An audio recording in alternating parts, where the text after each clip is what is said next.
Amén. Gracias. ¿Puede tomar su lugar, por favor? Esta tarde tenemos un tema que es muy importante, pero que sobre todo es trascendente para el desarrollo de nuestra vida cristiana.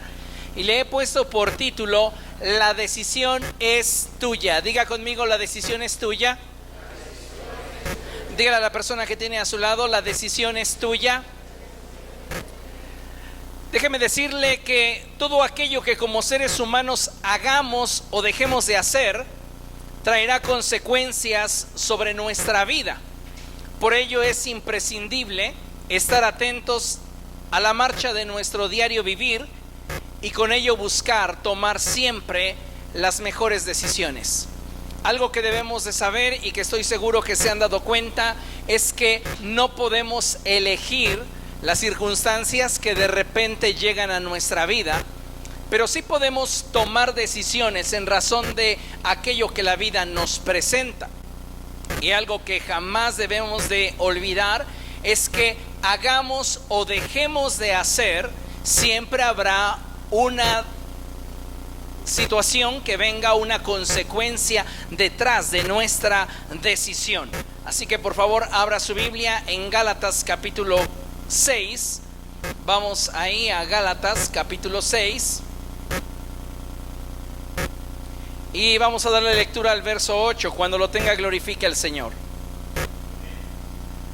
Dice la palabra de nuestro Dios de la siguiente manera: el que siembra para agradar a su naturaleza pecaminosa, de esa naturaleza cosechará destrucción.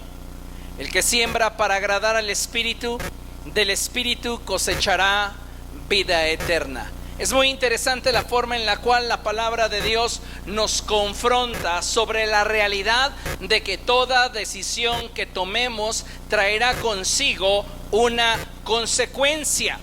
Y es importante, amados hermanos, que aprendamos a responsabilizarnos sobre aquello que decidimos.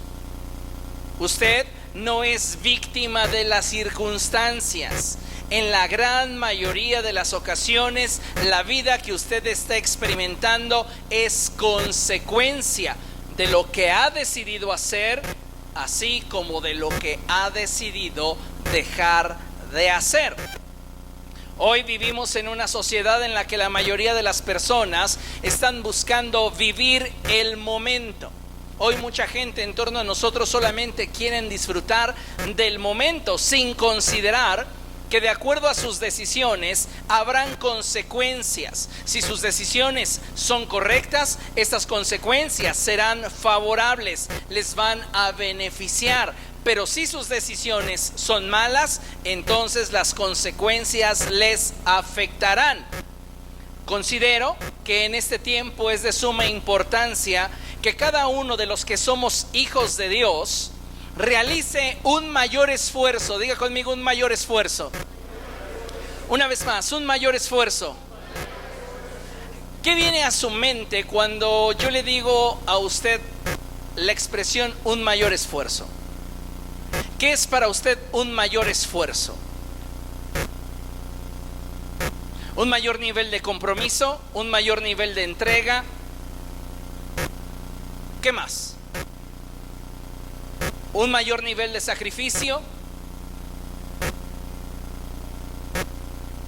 ¿Implementar aquello que hasta ese momento no había realizado? Podríamos mencionar muchas cosas, y yo creo que todos nosotros tenemos claro cuando se habla de dar un extra en cualquier área de nuestra vida. Pero yo creo que estamos viviendo un tiempo, amados hermanos, en el cual es de suma importancia que nosotros, los que hemos sido hechos hijos de Dios, comencemos a realizar un mayor esfuerzo por ser hallados en una relación íntima con Dios. A veces pareciera que nuestro cristianismo es más bien un cristianismo desapasionado, carente de convicciones, carente de entrega, carente de sacrificio.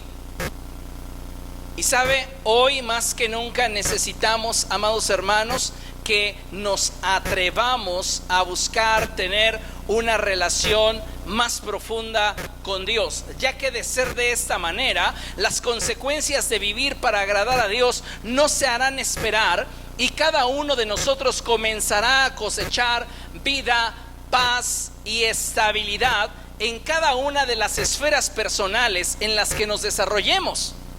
Lo mejor de todo esto, de ser hallados en una relación íntima con Dios, es que al tener una vida en Cristo, es que este efecto nos beneficiará no solo en nuestra vida personal, sino que incluso alcanzará a impactar a nuestra comunidad. Véalo de esta manera: si usted fuera más diligente en cultivar su relación con Cristo, si usted fuera más comprometido en buscar el rostro de Dios, estamos seguros que esto transformaría su manera de vivir.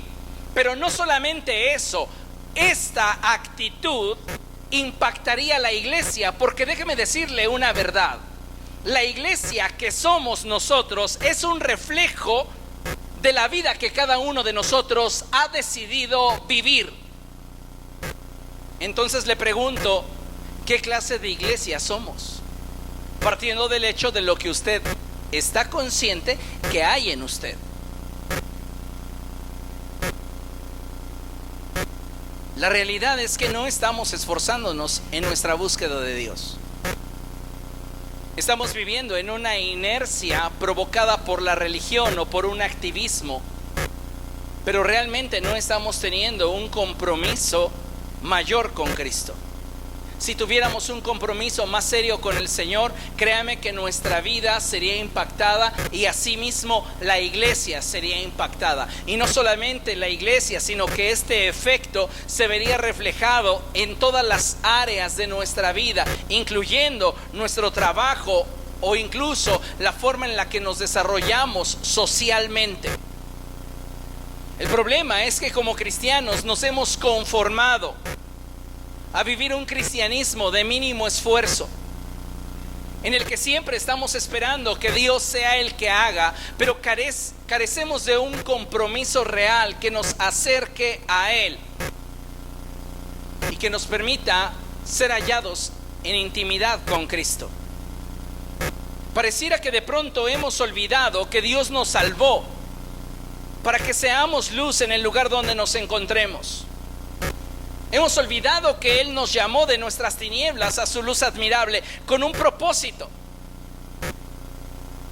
que el que otros pudieran ver su gloria a través de nuestra vida. Y sabe, para que nosotros podamos reflejar la gloria del Señor, para que nosotros podamos ser luz en el lugar donde Él nos ha colocado, necesitamos comprometernos más.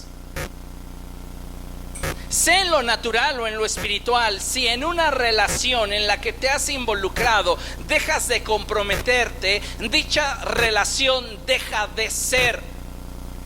Tal vez no suceda de forma instantánea, pero con el paso del tiempo, en la medida que hay ausencia de compromiso, de sacrificio, de entrega, de búsqueda, de intención, la relación comienza a perder aquello que en su momento la hizo florecer. Y en el caso de nuestra relación con Dios pasa lo mismo. Perdemos el interés en el Señor. Y entonces vengo el domingo esperando que Él haga algo conmigo. Pero ¿qué hay de los otros 6 días en los cuales yo no tuve ni siquiera un momento para Él, ni una intención para buscarle? Lamentablemente muchos de nosotros estamos viviendo muy por debajo del estándar que el Evangelio establece para aquellos que han sido constituidos hijos de Dios. Miren lo que la palabra del Señor dice. Vaya conmigo a Mateo capítulo 5.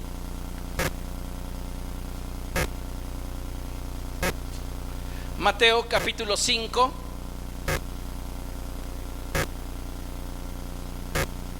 Versos del 14 al 16. Y dice la palabra del Señor así: ustedes son la luz del mundo. ¿Qué eres? La luz del mundo. Dice la palabra de nuestro Dios: una ciudad en lo alto de una colina no puede esconderse, ni se enciende una lámpara para cubrirla con un cajón. Por el contrario, se pone en la repisa para que alumbre a todos los que están en casa. Verso 16 dice puntualmente: hagan brillar su luz delante de todos. La expresión es imperativa: haz brillar tu luz. Pero sabe, no tendremos una luz que manifestar si no somos hallados en unidad con Cristo. Si no estamos trabajando seriamente en desarrollar nuestra relación con nuestro Salvador. Es imposible que nuestro cristianismo trascienda tanto en lo personal como en lo social, como incluso en la esfera de la iglesia, si nosotros no somos personas que tengan convicciones firmes de esforzarse por cada día tener más de Cristo. Hoy día atravesamos por un periodo dramático en la historia de la vida de la iglesia. Periodo en el que sabemos que la maldad ha ido en aumento. Periodo en el que el pecado ha ido ganando terreno en nuestra vida. Y sabe una cosa, el problema no es el ambiente en el cual nos estamos desenvolviendo. El problema radica en aquello que nosotros estamos permitiendo del ambiente en nuestro corazón, en nuestro diario vivir. Y esto nos coloca en una posición de vulnerabilidad en la cual, al separarnos de Cristo, dejamos de percibir la realidad de la santidad de Dios y comenzamos a distorsionar el concepto de su gracia y misericordia, y comenzamos a perder de vista el modelo a seguir. De tal forma que en algún momento de nuestra vida nos conformamos a creer que así somos, en lugar de aspirar a ser transformados a la imagen de Jesucristo. Hoy encuentro un grave problema en la iglesia, y es que una gran mayoría de creyentes no es capaz de reconocer el pecado que hay en su interior. No podemos decir que no hemos pecado. La palabra de Dios dice que aquel que no reconoce que ha pecado es un mentiroso y la verdad no está en él. Hemos pecado delante de Dios, y esto es algo que necesitamos tener conciencia. Hemos pecado delante de Dios, pero el punto es: ¿qué estoy haciendo para que el pecado en mi interior no me gobierne? El problema hoy día es que no aceptamos que tenemos un problema espiritual. Y no solamente eso, sino que no estamos decididos a comprometernos en la búsqueda de Dios. No hay motivación que pueda contra los apetitos de nuestra naturaleza pecaminosa. Yo puedo salir muy motivado hoy de la iglesia y decir: a partir de hoy no vuelvo a pecar, me siento motivado porque el sermón estuvo llegador. Pero te aseguro que no terminarás la semana limpio. ¿Qué necesito? No una motivación, necesito una convicción que me lleve a trabajar en aquellas áreas deficientes de mi vida, que me permitan día con día avanzar, no solo en el conocimiento de Cristo, sino en la relación que entre nosotros dos hay. Si no cultivamos nuestra relación con Jesús, escúchelo, lo que usted considera tener lo perderá.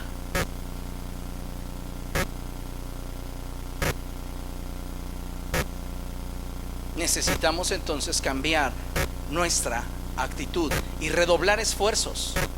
¿Para qué? Para buscar agradar a Dios. Porque de otra forma nos vamos a encontrar en una posición de vulnerabilidad ante los ataques del diablo. Vea lo que la palabra de Dios dice. Vaya conmigo, segunda de Timoteo.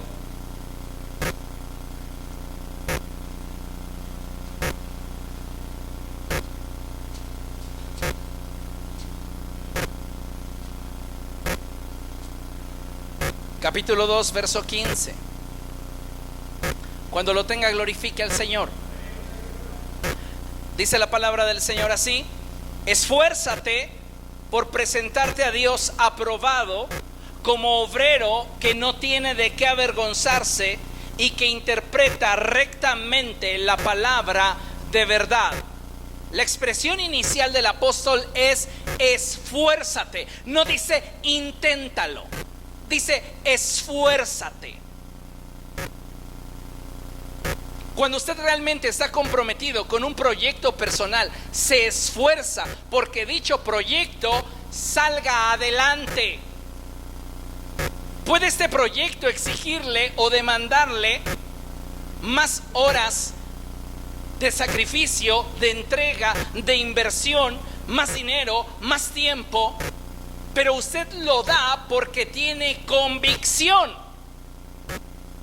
El problema es que hoy la iglesia no está invirtiéndose en el desarrollo de su vida cristiana. No está invirtiéndose en el desarrollo de una relación con Jesús. Y si no nos estamos invirtiendo en desarrollar nuestra relación con Cristo, le pregunto, ¿en qué estás gastando tu vida? ¿Sí entiende que inversión y gasto no son lo mismo? Cuando tú inviertes en un proyecto es porque estás esperando obtener algo a cambio de lo que estás integrando, entregando. Puede ser algo que no sea necesariamente tangible en la correspondencia, pero estás esperando un beneficio. Cuando hay un gasto, simplemente hay una salida y no hay necesariamente una reciprocidad en el proceso. En este caso, si no estamos invirtiendo nuestra vida en nuestra relación con Cristo, ¿en qué la estamos gastando? Porque créame, no importa cuánto el mundo le ofrezca, lo que el mundo le está ofreciendo es una mentira. Y necesitamos entender esta realidad, porque solamente invirtiendo nuestra vida en Cristo es que esta tiene sentido de ser. Por eso el apóstol Pablo le escribe a Timoteo y le dice: esfuérzate por presentarte a Dios aprobado. Esfuérzate en ser hallado, unido a Cristo. Y hoy más que nunca, amados hermanos, usted necesita redoblar esfuerzos. Hoy más que nunca usted necesita estar consciente de lo que le hace falta en su vida espiritual para crecer y ser más como Jesús. Le hago esta pregunta: ¿está consciente de eso? ¿Está consciente de qué es lo que le hace falta para ser más como Jesús? Tal vez usted puede apuntar: es que me hace falta leer más la Biblia, me hace falta pasar más tiempo en oración, me hace falta más santificarme, me hace falta más consagrarme a Dios. Todo eso surge de nuestro nivel de compromiso en la relación. Si no tenemos un nivel de compromiso lo suficientemente fuerte y profundo, esto que anhelamos no se va a dar.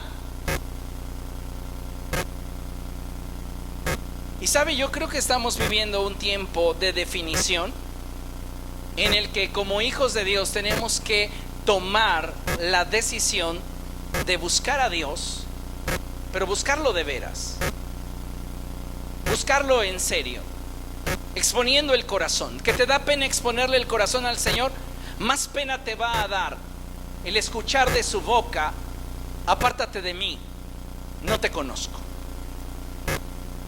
Así que sería mejor exponer el corazón ahora y arreglar nuestra vida con Dios y realmente comprometernos con Él, a fin de que podamos ser hallados en intimidad con el Señor.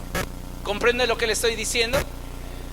Mire, la ingenuidad de muchos creyentes al juzgar el pecado propio e íntimo es tan grande que le restamos al pecado su efecto devastador en nuestra vida.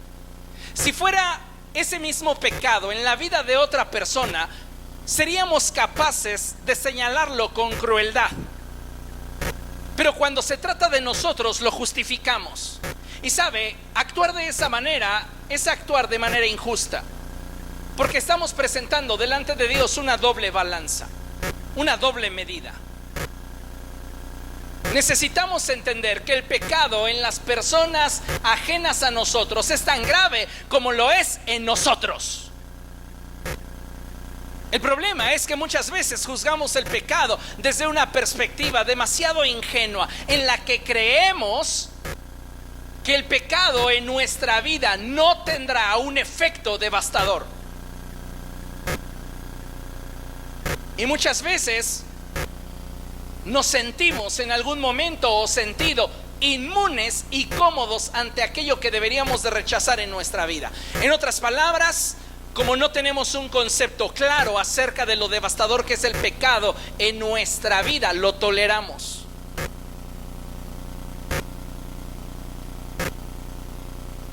Y yo creo que si vamos a avanzar en el desarrollo de una relación con Cristo, en el cual podamos ser hallados unidos a Él, necesitamos comprometernos más, ser más serios en nuestra búsqueda de Dios. Vea lo que dice primera epístola del apóstol Juan, primera de Juan, capítulo 2,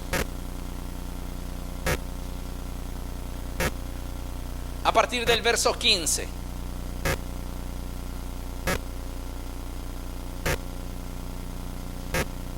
Dice la escritura así: no amen al mundo ni nada de lo que hay en él. Si alguien ama al mundo, no tiene el amor del Padre, porque nada de lo que hay en el mundo, los malos deseos del cuerpo, la codicia de los ojos y la arrogancia de la vida, proviene del Padre, sino del mundo. El mundo se acaba con sus malos deseos, pero el que hace la voluntad de Dios permanece para siempre.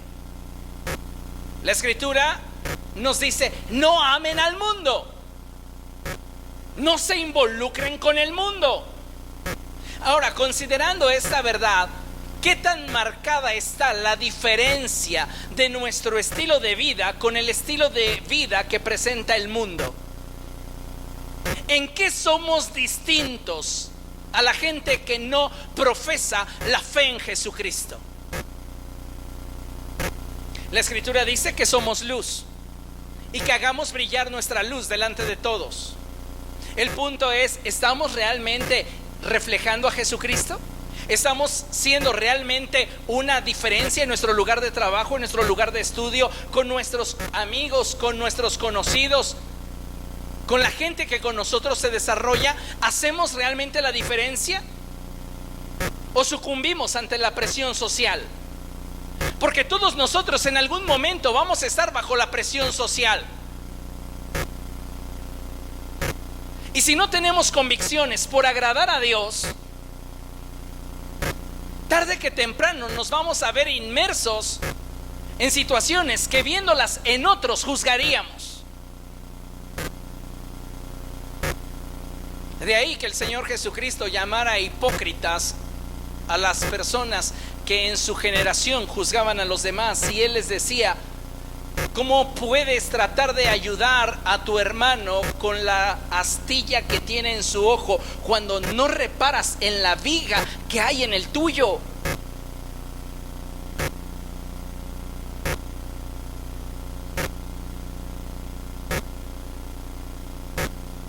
En algún momento vamos a estar bajo presión, y entonces vendrá el momento de tomar decisiones. Pero si tú no tomas una decisión anticipada respecto de lo que harás con lo que el mundo te ofrece, difícilmente vas a poder mantenerte en pie. Recuerde lo que la palabra de Dios nos dice, que Daniel propuso en su corazón no contaminarse. Daniel tenía una convicción anticipada y una devoción firme por Cristo. El problema de la iglesia hoy día es que no estamos teniendo realmente esa capacidad de compromiso. Y estamos solapando en nuestra vida conductas, actitudes, pensamientos que lejos de reflejar a Cristo en nuestro diario vivir, nos alejan día con día del modelo que Él representa. Cada uno de nosotros es responsable de la vida que vive. Y no podemos señalar a ningún tercero como responsable de las decisiones que nosotros tomamos en nuestra libre capacidad. Usted hoy más que nunca tiene que entender que permitirle al pecado enseñorearse de su vida le traerá consecuencias negativas. Y por eso necesita usted tener un compromiso más serio con Cristo. Escuche esto: el pecado te distrae y debilita tus convicciones. El pecado nos distrae, nos debilita y comienza a robarnos y a dejarnos expuestos ante los ataques del diablo. Y entonces nuestro cristianismo deja de ser sólido, nuestro avance deja de ser contundente y comenzamos a titubear. Y la gente deja de comprometerse realmente con aquello que en su momento se comprometió con Cristo. Y no podemos culpar a las circunstancias, no podemos culpar a las personas. Realmente el problema está en el corazón y la raíz de ese problema se llama pecado. Cuanto más pecado permitas en tu vida, más inestabilidad tendrás.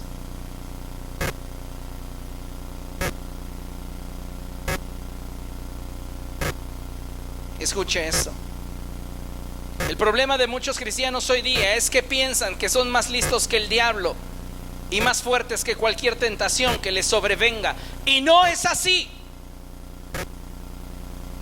Hoy quiero decirte con toda honestidad que no eres más listo que el diablo y no eres más fuerte que cualquier tentación que se te pueda presentar. Si tú crees que eres demasiado fuerte para resistir cualquier tentación que se te presente, cuidado, porque en el momento menos pensado vas a estar involucrado en aquello que en su momento deseabas rechazar. ¿Por qué? Porque la tentación tiene un efecto provocador, y si te provoca, te atrae, y si tiene la fuerza para atraerte, te va a mover del lugar. Lo que no te atrae, no te provoca y no representa para ti una tentación. Pero algo que debes de saber es que después de Dios y tú, quien mejor conoce tus áreas débiles es el diablo. Cuando la escritura dice que nuestro adversario el diablo anda como león rugiente en torno a nosotros buscándonos devorar, no apunta a ese ser principal de las tinieblas que gobierna en el ámbito de pecado. A Lucero me refiero, aquel que en su momento fue arcángel en la presencia de Dios, y dice la escritura que éste custodiaba las espaldas de Dios. No me refiero a él en específico, sino a todo lo que él representa. Cuando el apóstol Pedro dice que Satanás como león rugiente anda buscándonos devorar, nos debería dar a entender que cada uno de nosotros está siendo continuamente rodeado por demonios que están examinando nuestra conducta, que están observándonos. No pueden leer nuestros pensamientos, pero sí pueden ver nuestras reacciones. Y entonces con nuestras reacciones les damos material para ellos generar una estrategia a fin de mantenernos esclavizados a aquello que el mundo nos ofrece. Y surge la pregunta: ¿qué te está ofreciendo a ti el mundo? No lo veamos en un término general, ¿qué ofrece el mundo a la humanidad? No, ¿qué te está ofreciendo a ti?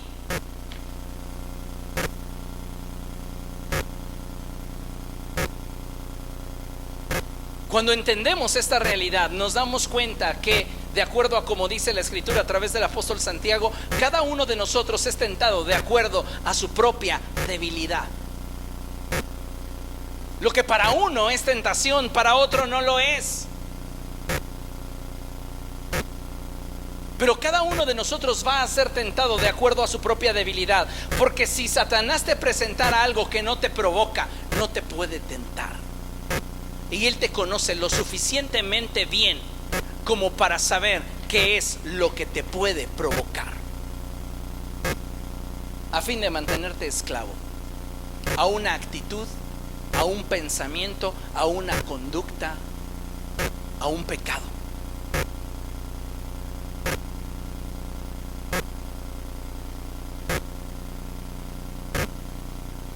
Es triste cómo muchas veces le hemos querido cambiar los cables a los principios divinos. La palabra de Dios nos insta a resistir el diablo y a huir de la tentación. Pero nosotros queremos resistir la tentación y huimos del diablo. No, señores, no es así. Vea cómo la Escritura nos lo enseña. Santiago capítulo 4 verso 7. Vaya allá. Santiago capítulo 4 verso 7. Cuando lo tenga, glorifique al Señor. Dice la palabra de nuestro Dios de la siguiente forma: así que sométanse a Dios, resistan al diablo y él huirá de ustedes. Resistan al diablo. Segunda Timoteo capítulo 2 verso 22.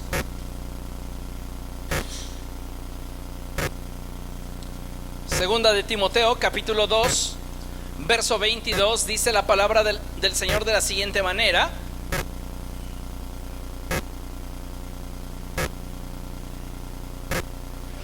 huye de las malas pasiones de la juventud y esmérate en seguir la justicia, la fe, el amor y la paz junto con los que invocan al Señor con un corazón limpio.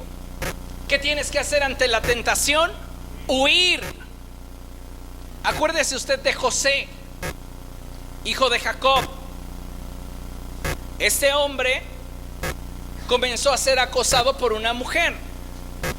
Y la actitud de José nos deja ver claramente qué es lo que cada uno de nosotros debe de hacer cuando atraviese por un momento de tentación. Y la respuesta es huir. ¿Ustedes creen con toda honestidad que no le gustaba o no le era atractiva a José la esposa de Potifar?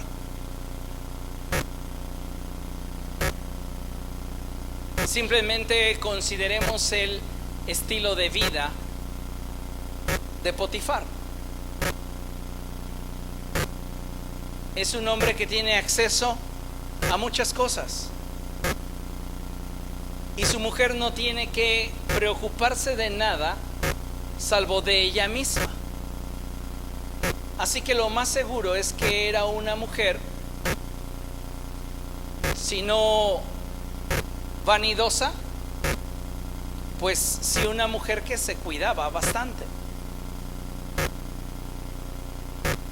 José huye de ella no porque no le resulte grata, sino porque él sabe que si se queda ahí no va a poder soportar la tentación que ella le representa. Por eso prefirió darle la vuelta. en algunas áreas de nuestra vida, amados hermanos, no nos estamos esforzando para darle la vuelta a aquello que nos provoca. Y poco a poco, como en la arena movediza, comenzamos a hundirnos en un estilo de vida que a Dios no le agrada.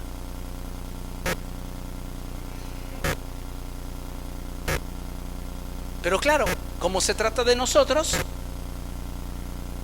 juzgamos el pecado propio e íntimo con superficialidad. En muchos casos nos comparamos con otros y decimos, pero si fulano lo hace tan bien, mengano, yo me enteré de cosas peores. Nos justificamos en la vida de otros, cuando no nos damos cuenta que por decisiones personales, escuche, siempre habrá consecuencias personales.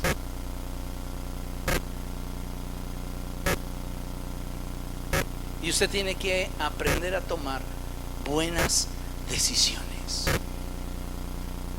Cuando somos ingenuos y tomamos decisiones trascendentes de forma ligera, podemos exponernos a ambientes que terminen atrapándonos y con ellos arrastrar consecuencias que nos alejen de la voluntad de Dios para nuestra vida. La presión social muchas veces es muy fuerte y usted no va a poder mantenerse firme si no tiene convicciones y si no se atreve a tomar decisiones correctas. Si estoy conviviendo con las personas o con los compañeros de mi oficina y la gran mayoría de ellos tienen un estilo de vida que deja mucho que desear, ¿qué hago intimando en esa clase de relaciones? Es que quiero que vean la diferencia y se conviertan a Cristo. Si no tienes convicciones, créeme que al final se van a escandalizar de cómo es que te revuelcas en el pecado de una forma tan ruin que ni ellos lo hacen. Se decía cristiana y viste cómo se empinó la botella. No, si tiene garganta de todo un profesional bebedor. Y dices, ¿qué pasó? ¿Qué sucedió ahí? Carencia de convicciones, exposición a ambientes que no debemos y toma de malas decisiones. Y entonces el pecado comienza a enseñorearse de nuestra vida. Y comenzamos a perder de vista aquello a lo cual Dios nos llamó. Porque si Dios le salvó, créame que es con un propósito. El punto aquí es si estamos siendo luz o no. Mire, cuando Dios creó al hombre y lo estableció en el huerto del Edén, lo colocó con un propósito que el pecado alteró, porque el ser humano así lo decidió. Diga conmigo, el ser humano así lo decidió. Esta es una verdad, amados hermanos. Usted recordará la escritura cuando dice, porque yo sé muy bien los pensamientos que tengo acerca de ustedes, pensamientos de bien y no de mal, porque quiero darles un futuro y una esperanza. Cuando Dios crea al hombre y coloca a Adán y a Eva en el huerto del Edén, Dios tiene un plan para ellos, un propósito. Pero el hombre decide y el hombre opta por desobedecer a Dios. Y al desobedecer a Dios, esto trajo consecuencias sobre su vida y su entorno. De la misma forma, cuando nosotros nos entregamos a nuestras pasiones y dejamos de esforzarnos por ser hallados en unidad con Cristo Jesús, habrá consecuencias en nuestra vida. Y sépalo, algunas visibles, otras no, pero de que llegarán a nuestra vida, llegarán. No pienses que por el hecho de que nadie sabe la forma en la cual pecas, no tendrás tus consecuencias. Visibles o no, existirán. porque el pecado, todo lo que toca lo consume. Y mientras más pecado acumules en tu vida, más vacío estarás.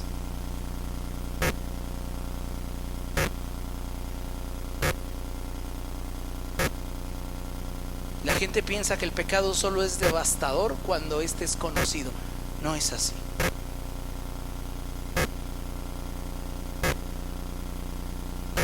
El pecado es devastador desde el momento en el cual le damos acceso a nuestra vida y comienza a destruir nuestra identidad, nuestra mente, nuestro corazón. Vaya conmigo a Génesis capítulo 3.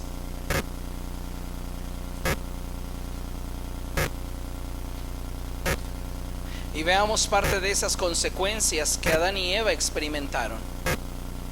Génesis capítulo 3, leemos versos 23 y 24.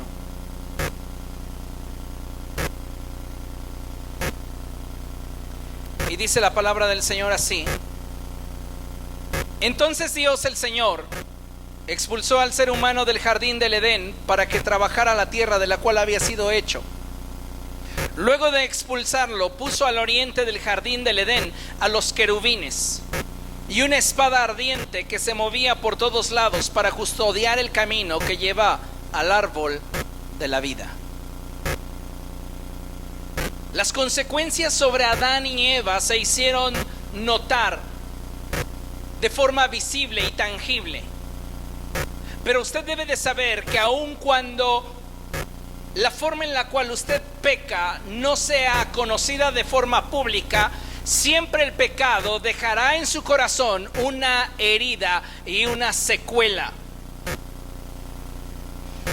que provocará en nuestro corazón inestabilidad.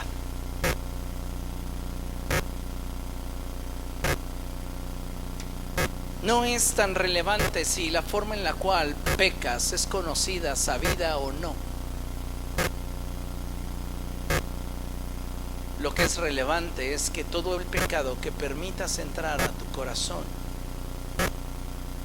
traerá consigo una consecuencia.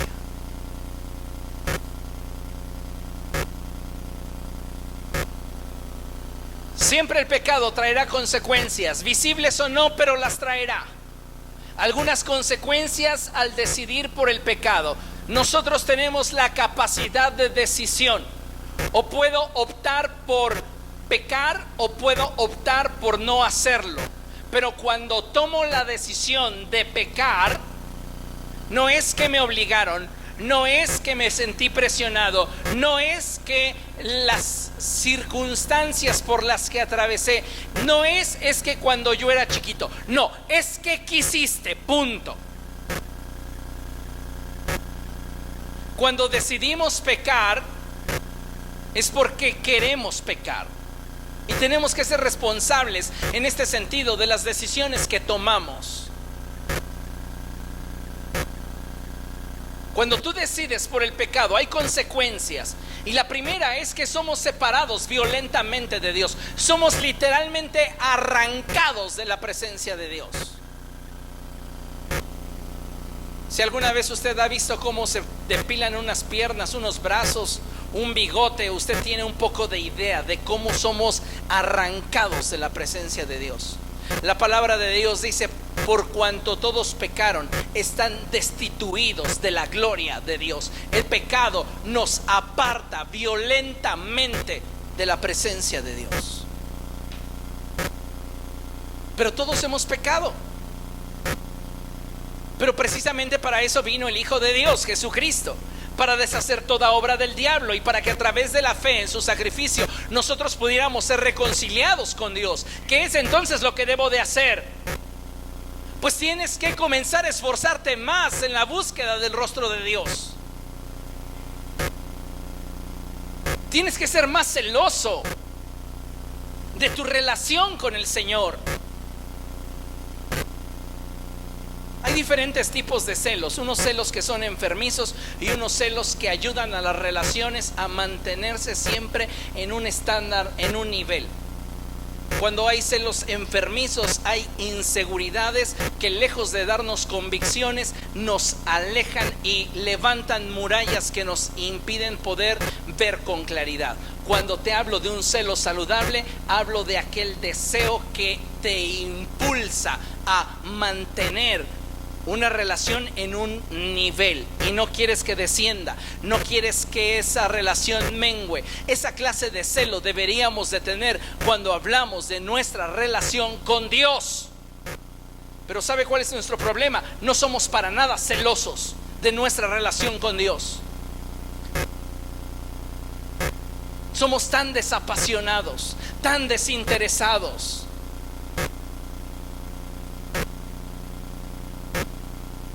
Total, si puedo estar en su presencia, bien, si no, pues ya será otra semana.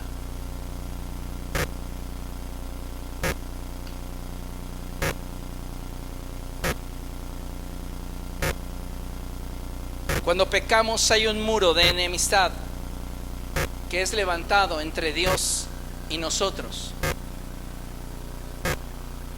Dice la palabra de Dios que si algo hace ocultar el rostro del Señor de cada uno de nosotros, son nuestros pecados.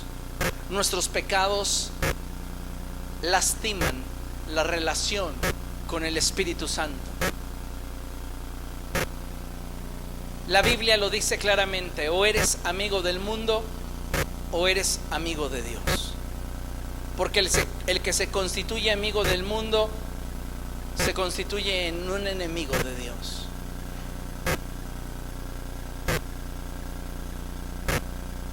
¿Hacia dónde está tu corazón? ¿Hacia dónde se inclina tu convicción?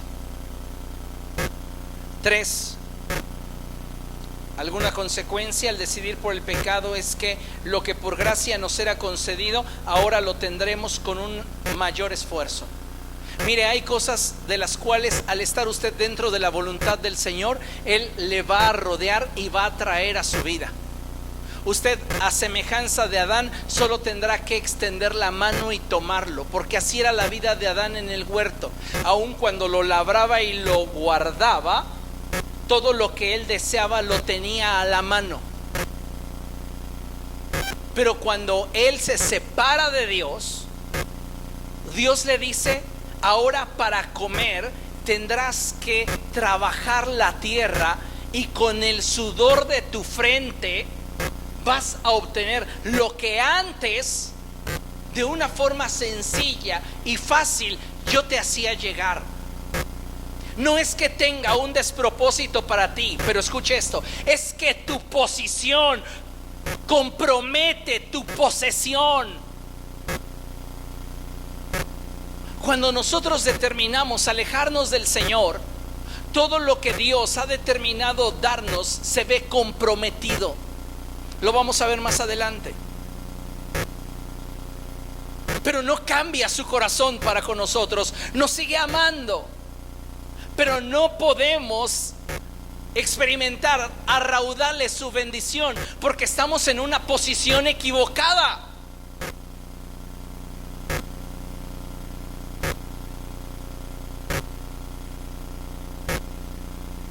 Cuando pasamos por escasez, cuando pasamos por enfermedad, cuando pasamos por tribulación, cuando pasamos por prueba, cuando pasamos por dolor, cuando pasamos por pérdidas en nuestra vida, generalmente estamos buscando un responsable. Y ¿sabe? El responsable inicial que debiéramos buscar está frente al espejo. Usted debería de examinar su vida y entonces determinar si usted está en la posición donde Dios le quiere tener. Y si la respuesta es sí, entonces no es que usted esté en una mala posición. Vamos a buscar otro posible origen de la consecuencia que estoy viviendo. Pero si usted descubre que está mal delante de Dios, mejor arréglelo.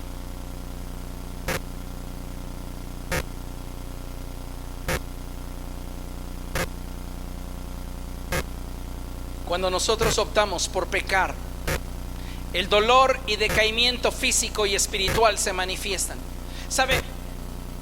La depresión, la tristeza, el enojo, el rencor, el odio, la amargura, la decepción, todo esto en la gran mayoría de las veces cuando se convierte en una tortura en nuestro corazón, obedece a un evento que abrazamos, a una acción que realizamos y cuyo trasfondo no agrada a Dios. Dejó una herida en el corazón y una decepción en nuestra alma.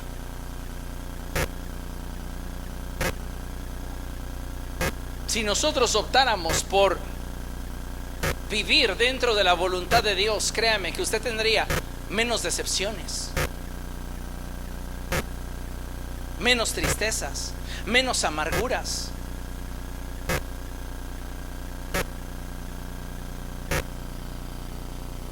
Cuando optamos por el pecado, los problemas se manifiestan en nuestro andar.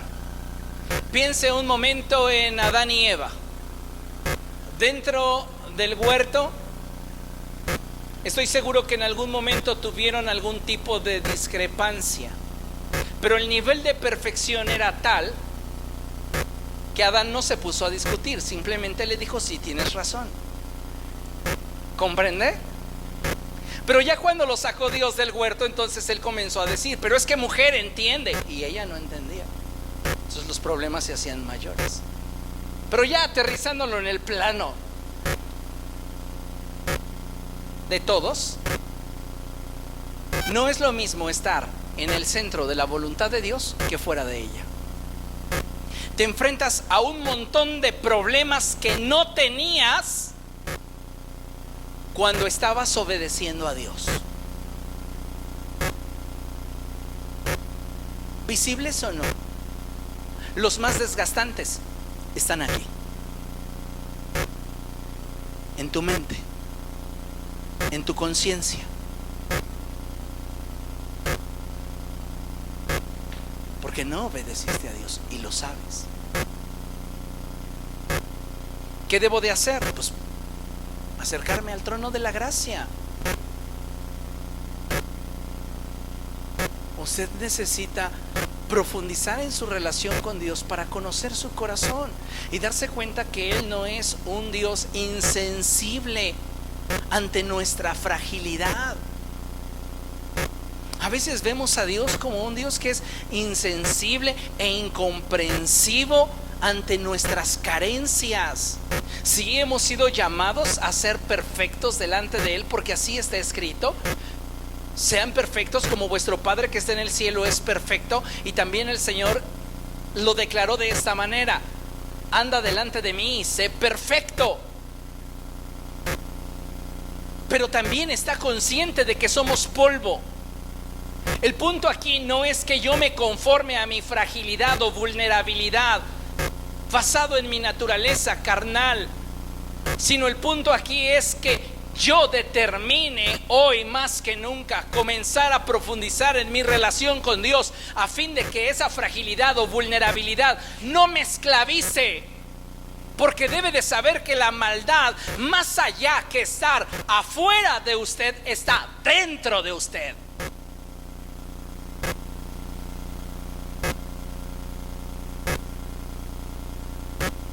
No es tan peligroso el pecado que está fuera de la vida del hombre como el pecado que mora dentro del corazón del hombre.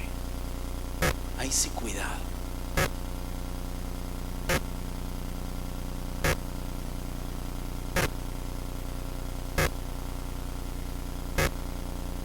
Y nada más para que piense, dice la Escritura cosas como estas, refiriéndose a Lucero: perfecto fuiste desde el día de tu creación hasta que el pecado halló cabida en ti.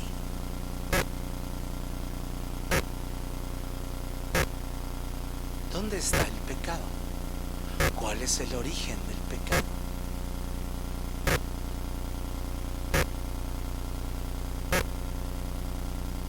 Porque si el pecado halló lugar en su corazón, es que él tenía la opción de decidir. Él no lo creó, porque que Él no es creador. Él es una criatura y decidió mal. Ya no profundizo, mejor dejo que usted esté pensando sobre este tema que es muy interesante. Cuando te sales de la voluntad de Dios, entonces limitas la bendición de Dios sobre tu vida. Acompáñeme a ver un pasaje, el segundo libro de Samuel, capítulo 12. Déjeme contarle que cuando comencé mi caminar en Cristo, pues yo crecí en una formación espiritual en la que mi concepto de Dios era como el de un ser perfecto que no tenía demasiada empatía con mi fragilidad. Es decir, yo veía a Dios sentado en su trono, exigiéndome ser perfecto como Él era perfecto. Así que imagínese cómo me sentía yo cada vez que pecaba. Una basura. Y Satanás lo sabía. Y se valía de mis errores, mis fracasos y tropiezos para condenarme. Ciertamente Dios es luz y en Él no hay tiniebla alguna ni signo de variación. Pero Él también tiene empatía con cada uno de nosotros, y aunque aborrece nuestro pecado, nos ama.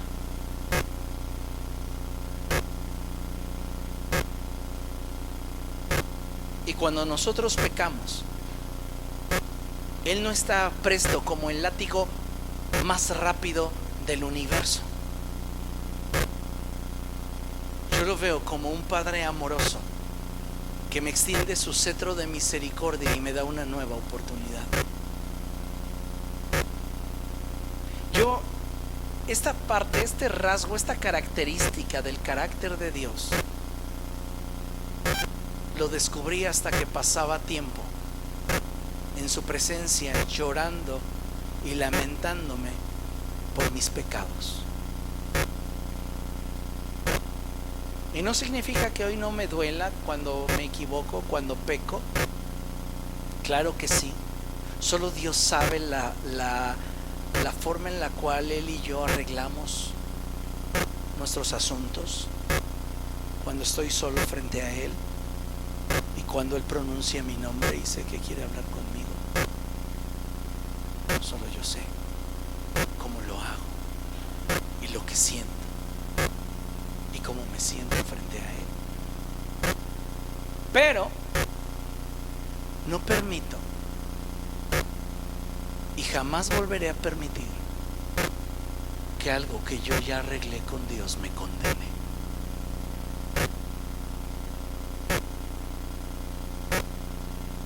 No permitas que algo que tú ya arreglaste con Dios te condene. Porque el diablo es excelente en sacarte tu pasado, restregártelo y decirte: tú no eres digno. En mi capacidad no soy digno, pero por su obra en la cruz lo soy. Este pasaje es segundo de Samuel, capítulo 12, versos del 7 en adelante. Era un pasaje que Satanás usaba para torturarme cada vez que yo fallaba, cada vez que yo pecaba. Porque siempre Satanás, de forma personal, les hablo de algo íntimo, algo mío, estuvo atacándome en el sentido de decirme: Dios te va a desechar porque no eres perfecto a sus ojos. Y yo muchas veces le he preguntado a Dios: ¿y por qué me llamaste si sabes que no soy perfecto? Si tú mejor que nadie me conoces. ¿No habrá habido por allí un chiste espiritual que sea yo? Porque, Señor, realmente tú mereces lo mejor. Y siempre su respuesta es la misma: bástate mi gracia, porque mi poder se perfecciona en tu debilidad.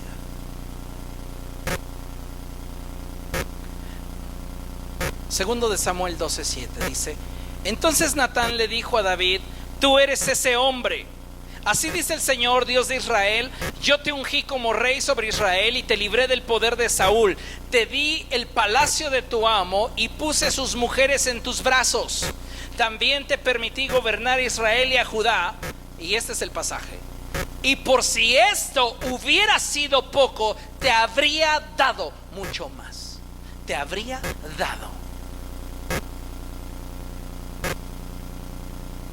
Es feo escuchar eso. Te habría dado. Es feo escuchar eso.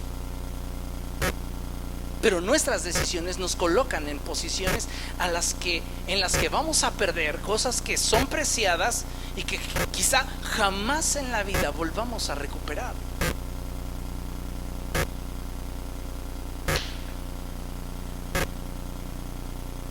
Pero este pasaje lo usaba el diablo para darme con todo.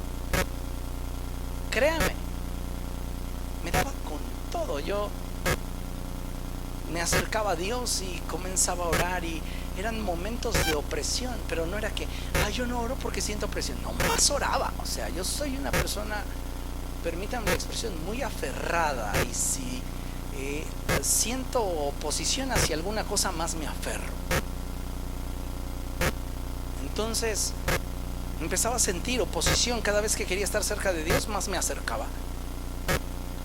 Comenzaba a hablar con Dios, pero el ataque era muy fuerte y la condenación era tremenda. ¿Para qué buscas a Dios? No te va a dar más. No eres perfecto a sus ojos.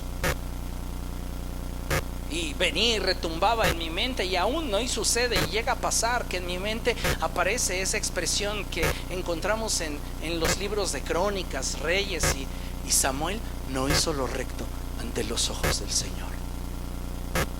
Y viene a mi mente: tengo que correr a la cruz y arreglar mi vida con Dios. No piensen que porque estoy aquí descendí del cielo y no me pasa nada, soy inmune. No. Les reitero, posiblemente más frágil que muchos de ustedes, pero no estoy aquí por mi fortaleza.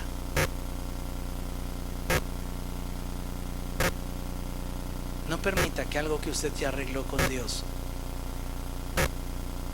le condene.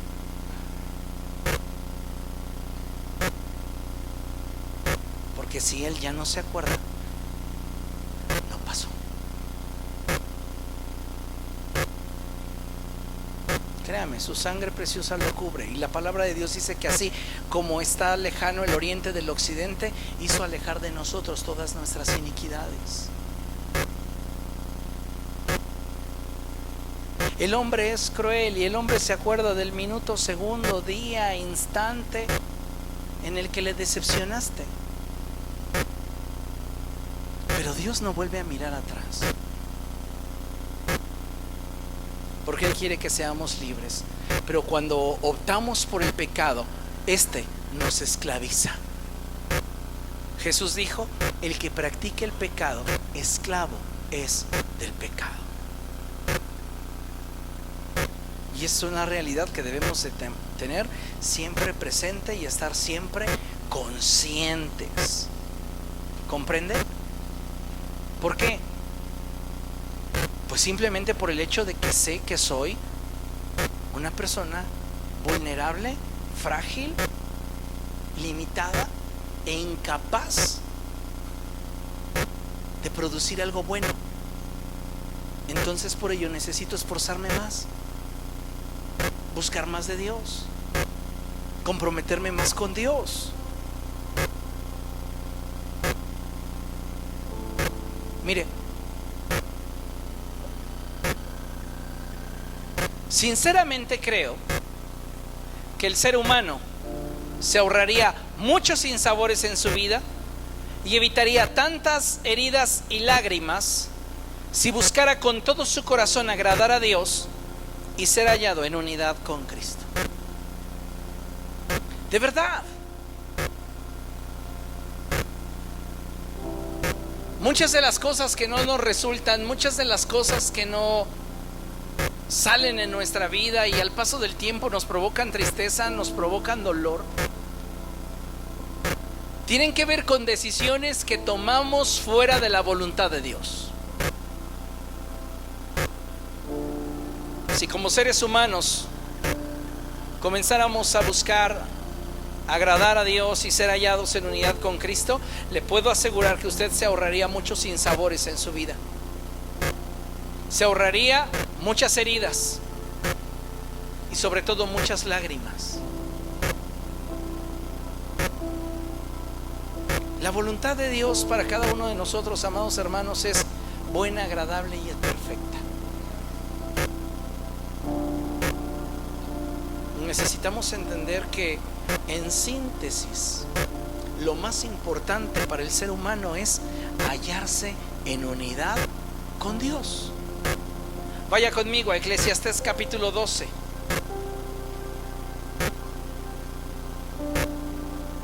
Eclesiastés 12, y vamos a leer el verso 13. En la Reina Valera versión 60 dice la palabra de Dios de la siguiente manera: el fin de todo el discurso oído es este: teme a Dios y guarda sus mandamientos, porque esto es el todo del hombre. Teme a Dios y guarda sus mandamientos, porque esto es el todo del hombre. La decisión está en ti. No es si las personas que están a tu lado, las personas con las que convives, las personas con las que te estás vinculando o con las que te has vinculado hagan.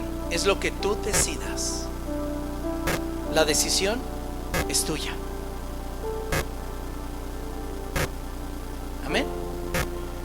Póngase de pie y vamos a dar gracias a Dios.